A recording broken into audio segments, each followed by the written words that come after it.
Très chers compatriotes, nous voici pour la troisième fois au rendez-vous de l'histoire. La première fois, ce fut en ce beau jour du 30 juin 1960. Dans l'allégresse générale, notre pays accédait à la souveraineté nationale et internationale.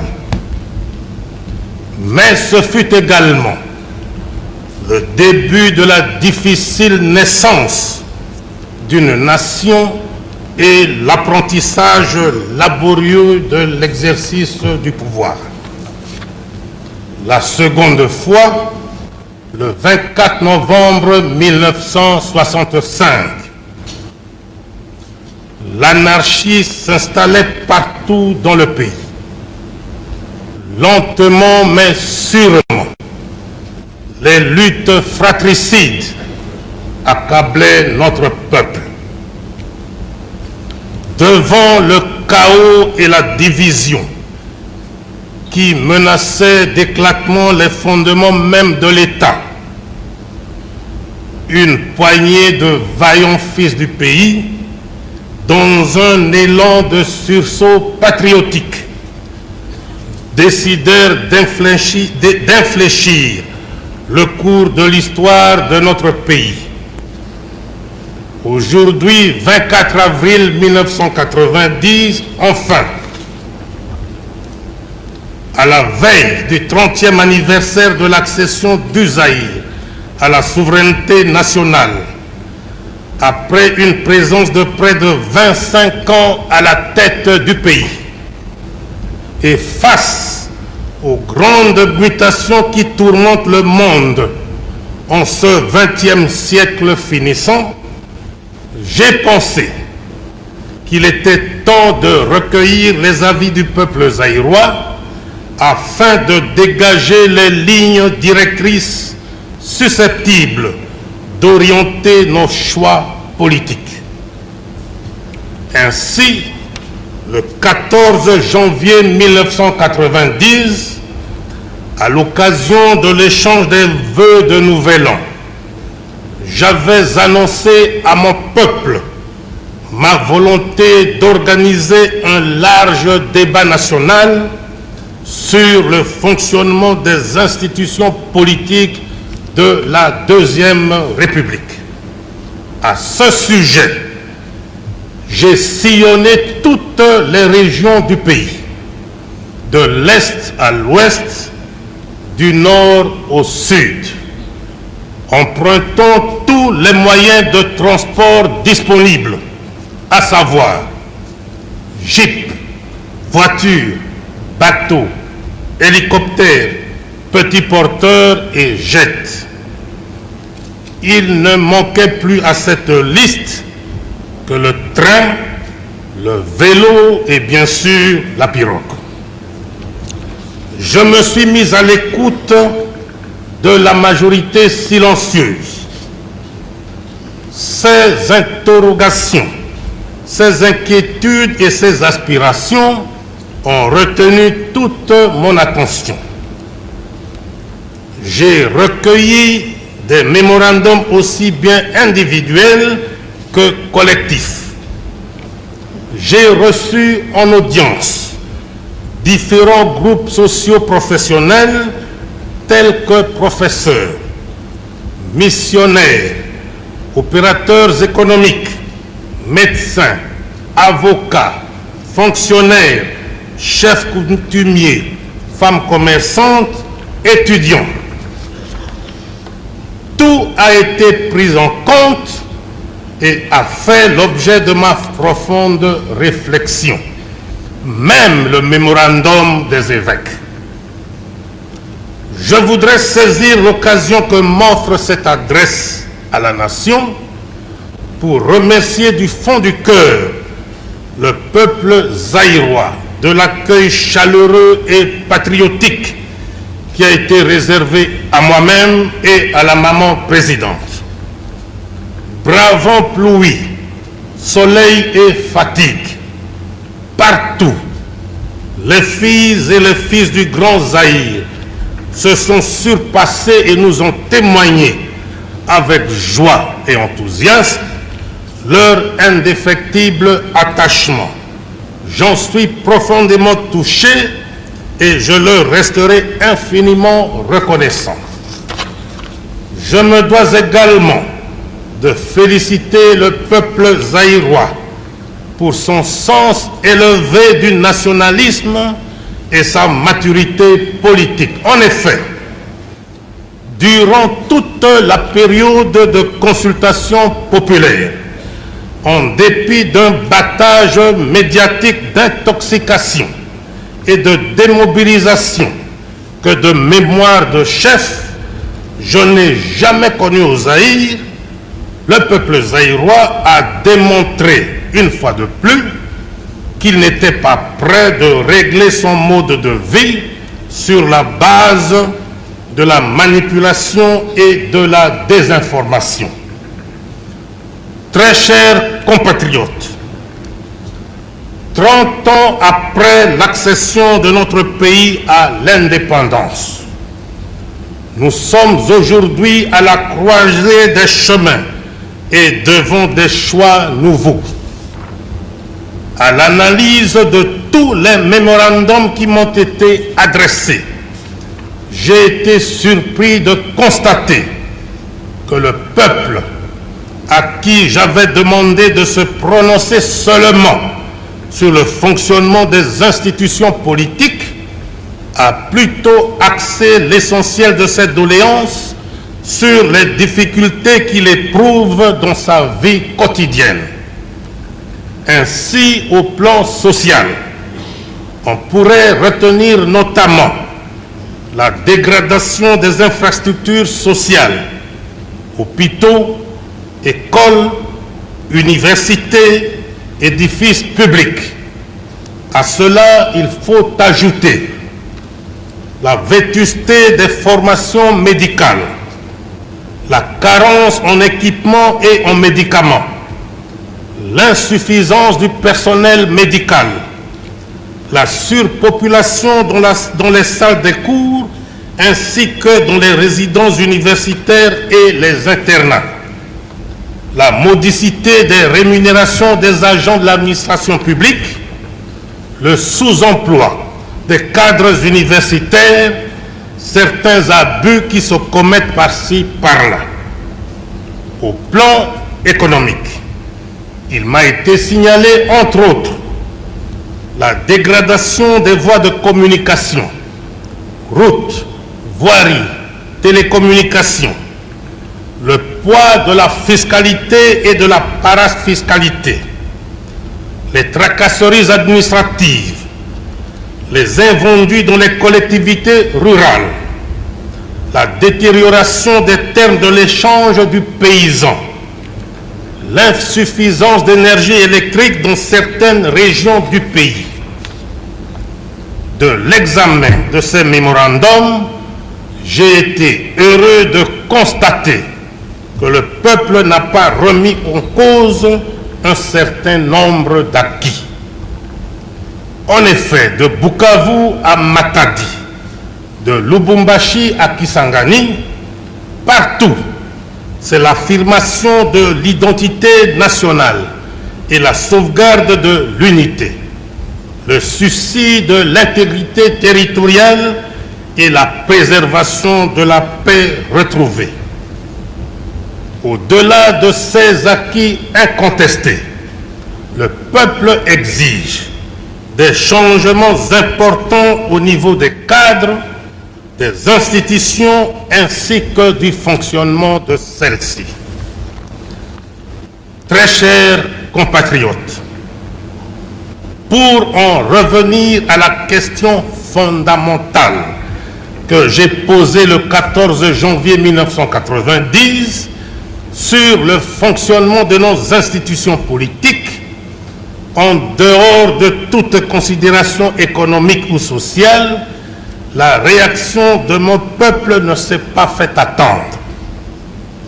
Dans l'ensemble, le bilan politique de la consultation populaire selon le rapport qui m'a été présenté par le Bureau national de coordination, indique qu'au total, 6128 mémorandums ont été enregistrés et analysés jusqu'au 21 avril 1990.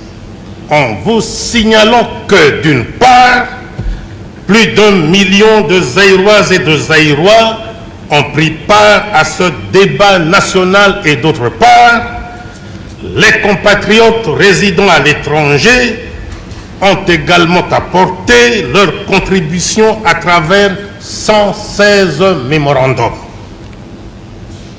Sur les 6128 mémorandums reçus, 5310, soit 87%, ont proposé des réformes en profondeur au sein du mouvement populaire de la Révolution. Cependant, deux tendances se sont dessinées clairement.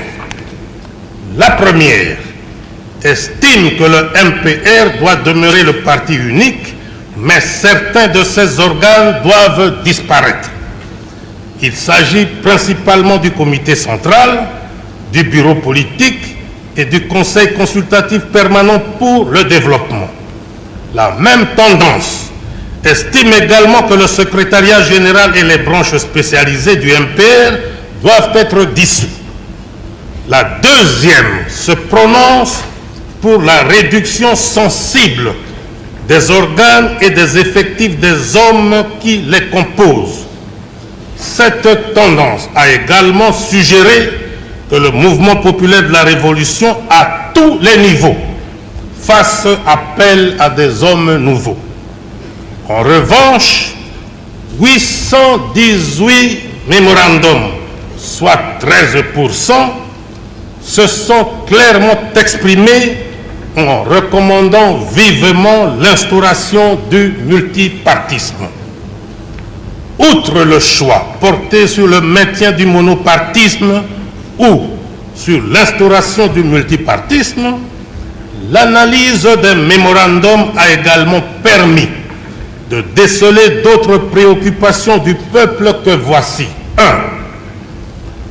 La réhabilitation des trois pouvoirs traditionnels, à savoir le législatif, l'exécutif et le judiciaire. 2. Le renforcement des pouvoirs de contrôle du Conseil législatif et de tous les organes délibérants. 3. La responsabilisation de l'exécutif, tant au niveau central que régional, devant les organes délibérants. 4. La dépolitisation de la fonction publique, de la territoriale, des forces armées, de la gendarmerie, de la garde civile et des services de sécurité, exigeant pour ces derniers une profonde restructuration en vue de garantir en toutes circonstances les droits fondamentaux des citoyens et les libertés individuelles. Très chers compatriotes, après avoir mûrement réfléchi et contrairement à mon engagement de suivre l'opinion de la majorité, j'ai estimé, seul devant ma conscience, devoir aller au-delà des vœux exprimés par la majorité du grand peuple du Zaïre. Aussi, j'ai décidé de tenter de nouveau l'expérience du pluralisme politique dans notre pays en optant pour un système de 3 partis politiques, en ce compris le mouvement populaire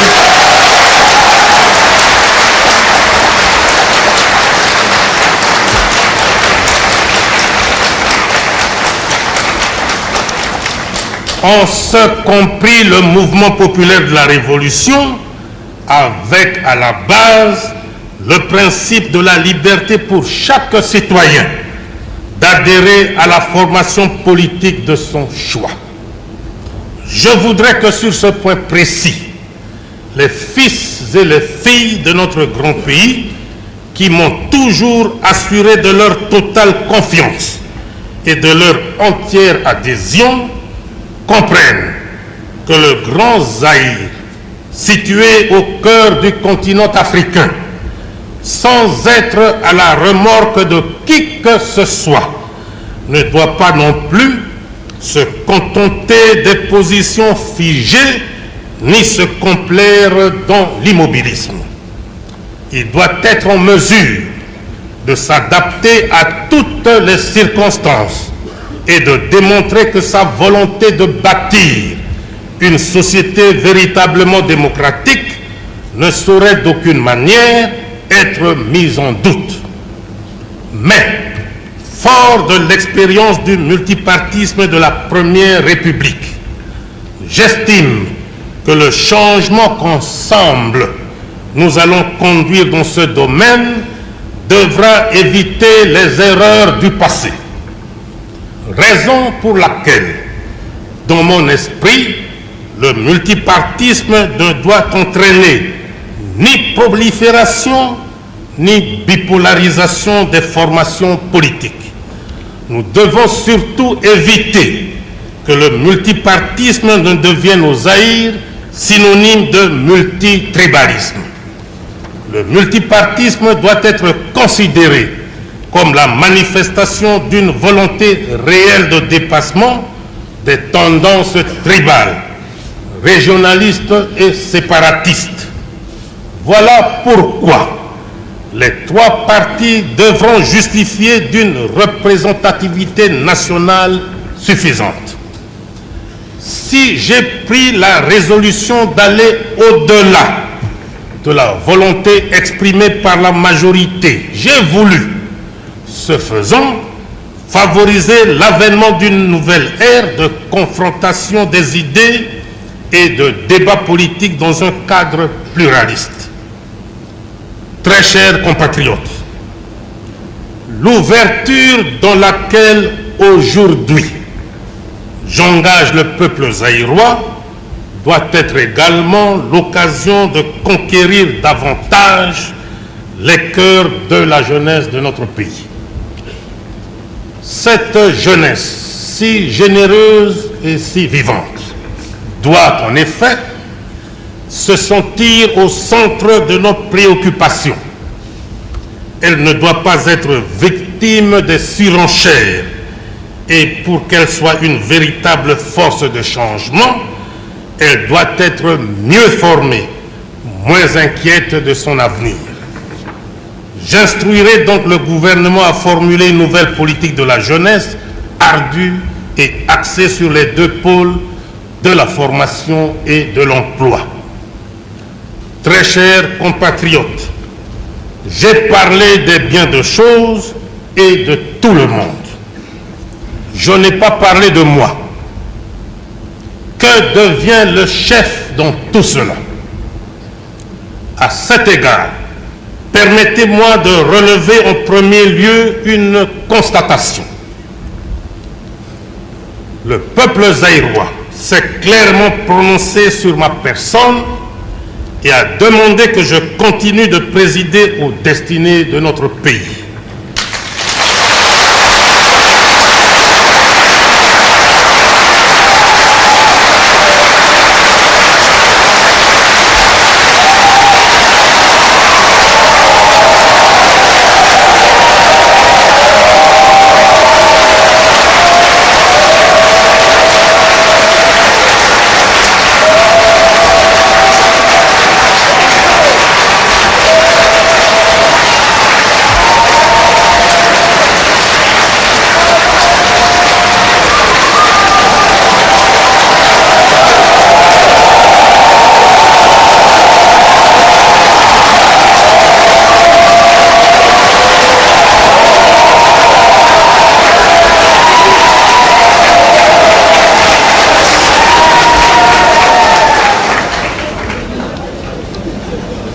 Je voudrais remercier mon peuple pour cette expression incontestable de confiance renouvelée.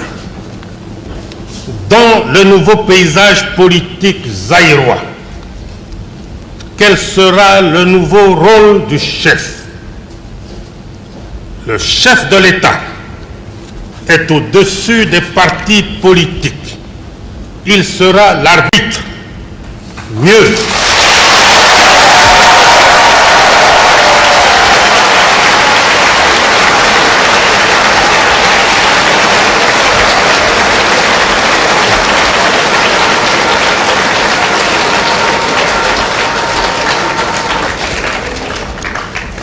il sera l'arbitre, mieux, l'ultime recours.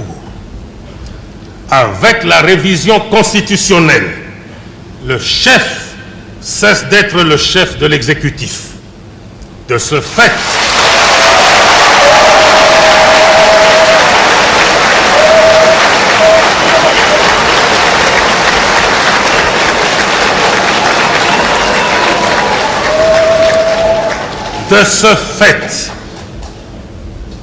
il ne pourrait être soumis ni à la critique, ni au contrôle du Conseil législatif.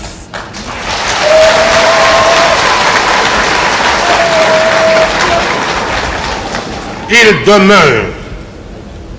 demeure le garant de l'indépendance nationale, de l'intégrité territoriale et constitue le dernier rempart de la nation.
Les fils et toutes les filles de notre pays, membres ou non d'un parti, doivent se reconnaître en lui.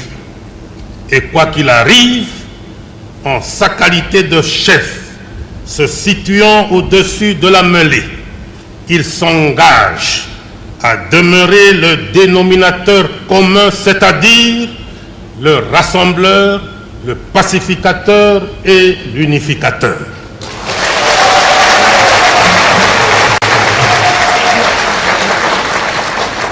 Mon rôle d'arbitre au-dessus des partis ayant été ainsi défini, je vous annonce que je prends ce jour congé du mouvement populaire de la Révolution pour lui permettre de se choisir un nouveau chef devant conduire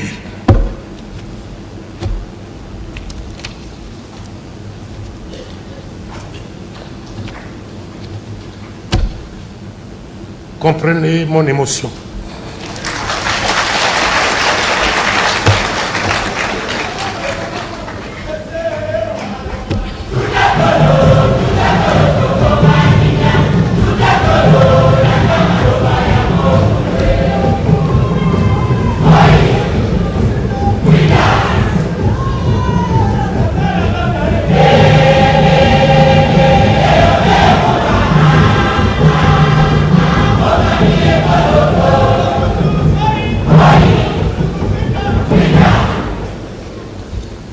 Mon rôle d'arbitre au-dessus des partis ayant été ainsi défini, je vous annonce que je prends ce jour congé du mouvement populaire de la Révolution pour lui permettre de se choisir un nouveau chef devant conduire les changements des structures matérielles et humaines de ce parti.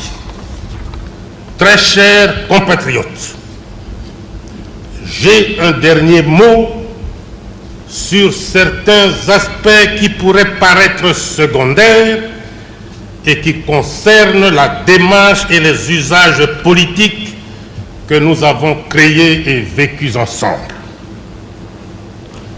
Dans notre élan révolutionnaire, tout à fait légitime, et à un moment précis de cette révolution, nous avons été amenés à adopter dans notre langage politique et institutionnel certaines dénominations qui aujourd'hui risquent de nous mettre en porte-à-faux avec les nouvelles options que nous venons de prendre, fondées sur notre souci de plus de liberté et d'adaptation à l'universalité. C'est ainsi que vous aurez remarqué que tout au long de mon propos, je n'ai pas utilisé les termes citoyennes, citoyens, militantes, militants, me disant que peut-être certaines filles, certains fils, voire certains collaborateurs voudraient bien revenir au vocable plus universel que vous connaissez tous. Excellences, mesdames, mesdemoiselles, messieurs. À dater de ce jour, les choses étant ce qu'elles sont, c'est-à-dire telles que je les ai clairement définies, je dois vous dire que je ne me sentirai en rien gêné d'appeler le premier commissaire d'État et le commissaire d'État, premier ministre et ministre, le Conseil législatif et les commissaires du peuple, l'Assemblée nationale et les honorables députés. Dans le même contexte politique précédemment décrit, nous nous sommes imposés une tenue nationale comme il en existe dans beaucoup d'autres pays. Chez nous, elle s'appelle l'abacos. Cependant, tout en le maintenant comme tenue nationale, j'estime que dans ce domaine également, chaque Zaïrois aura à faire usage de sa liberté. Usant de la mienne, je me dois de préciser que vous ne me verrez pas en cravate. Mon choix ayant été fait en février 1972, je me sens très bien dans ma peau de nationaliste zaïrois.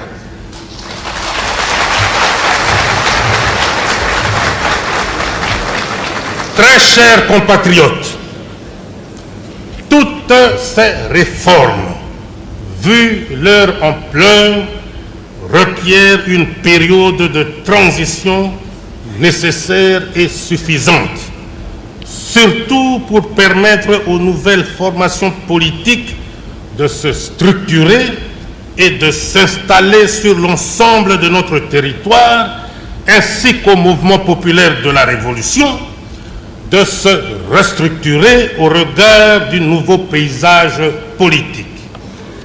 Étant donné que tous les organes délibérants ont reçu avec une belle unanimité le satisfecit du peuple, qui du reste a demandé que leur pouvoir de contrôle soit renforcé, j'ai estimé, suivant en cela la volonté librement exprimée par le peuple zaïrois, que ces organes délibérants, c'est-à-dire le Conseil législatif, les assemblées régionales, les comités populaires des zones et les conseils de collectivité restent en place jusqu'aux élections prochaines.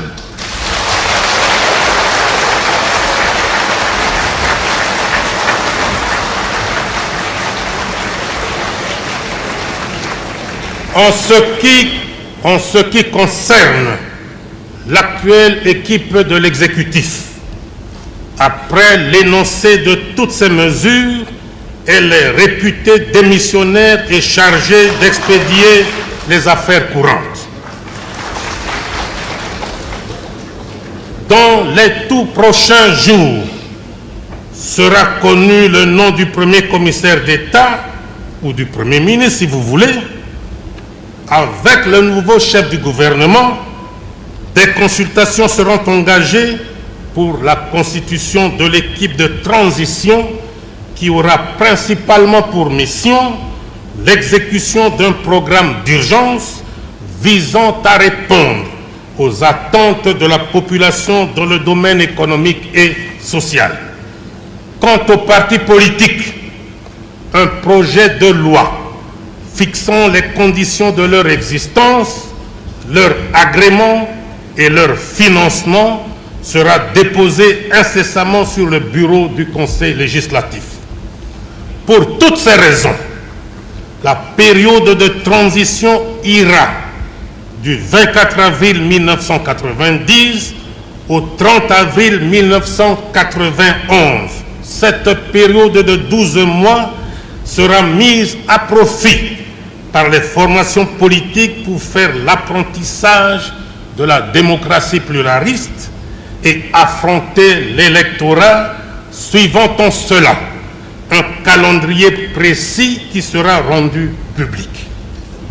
La période de transition sera également mise à profit pour procéder à la révision de la Constitution qui se fera en 2 étapes.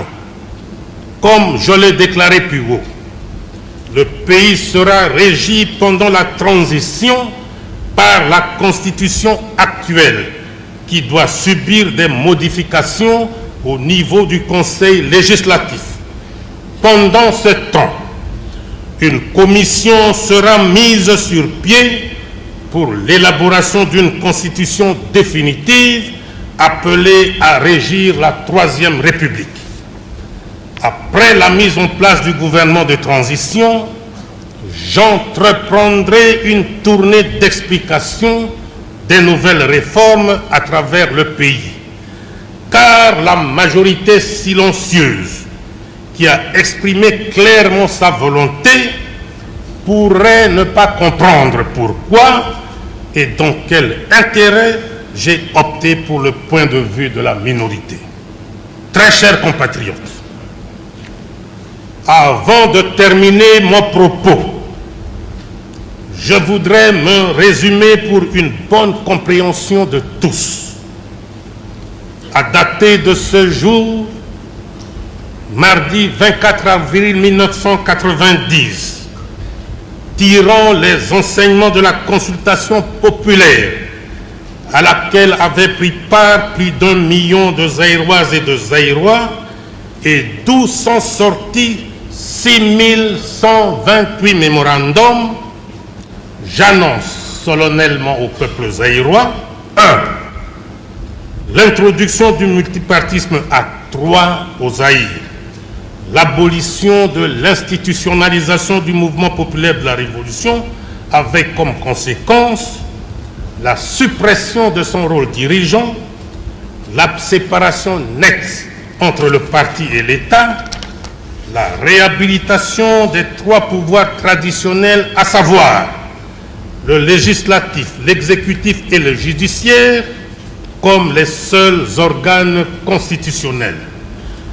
La dépolitisation de la fonction publique, de la territoriale, des forces armées, de la gendarmerie, de la garde civile et des services de sécurité.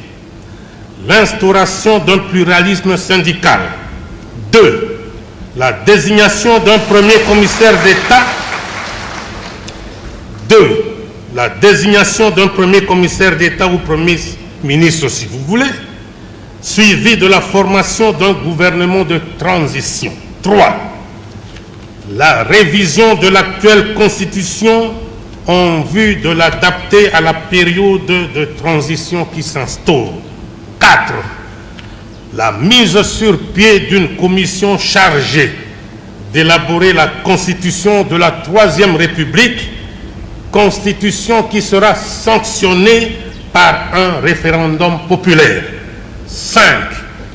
L'élaboration enfin d'un projet de loi devant régir les partis politiques dans notre pays et organiser leur financement. Très chers compatriotes, ce mardi 24 avril 1990, une page nouvelle de l'histoire politique de notre pays vient de s'ouvrir et je me permets de nourrir des grandes espérances sur l'avenir de nos institutions, prémisse de tout progrès.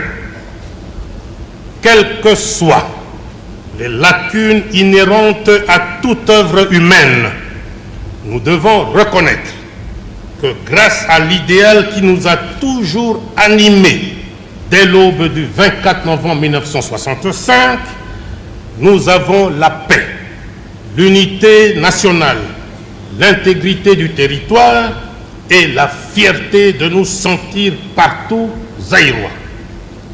Voilà le nouveau visage du Zaïre. Voilà le Zaïre de la Troisième République qui prend naissance aujourd'hui et que nous voulons grand et prospère. Ce Zaïre, nous devons le bâtir ensemble pour relever un défi digne du troisième millénaire vers lequel va nous conduire la Troisième République. Si deux désirs font une volonté, comme le disait un grand penseur britannique, George Meredith, pour ne pas le citer, je me demande quant à moi ce que peuvent faire deux volontés unies, la vôtre et la mienne. Deux volontés qui s'inscrivent dans le cadre d'un nouveau pacte que nous signons aujourd'hui, vous et moi, pour la construction d'un nouveau Zaïre.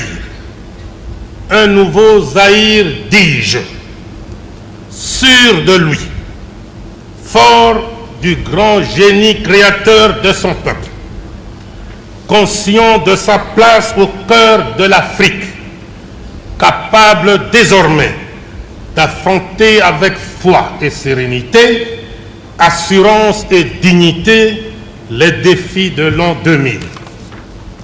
Un nouveau Zaïre enfin, qui fera dire aux générations futures, pensant à la journée d'aujourd'hui, vraiment, ce fut un des moments les plus beaux de l'histoire de la République. Vive le Zaïre, vive la Troisième République, vive le renouveau. Je vous remercie.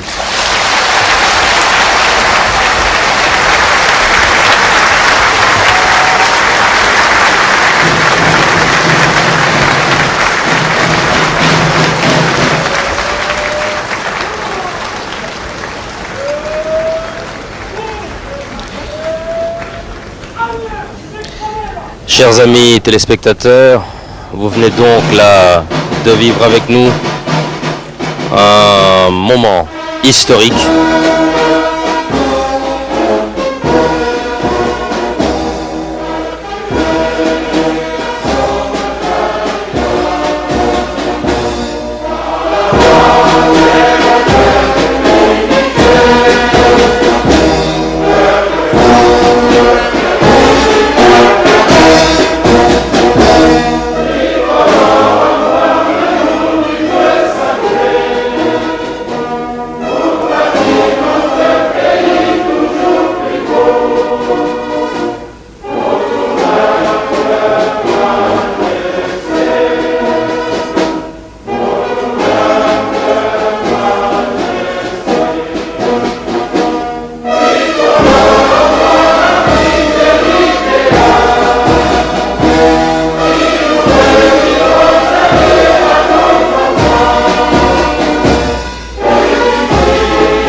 Chers téléspectateurs, nous n'avions vraiment pas tort de vous dire au début de ce reportage que nous avions réellement rendez-vous avec l'histoire aujourd'hui. Le président fondateur vient de nous donner donc raison. Le maréchal Mobutu Sese Seko vient donc de signer un nouveau pacte avec son peuple pour un nouveau départ de notre pays, la République du Zaïre.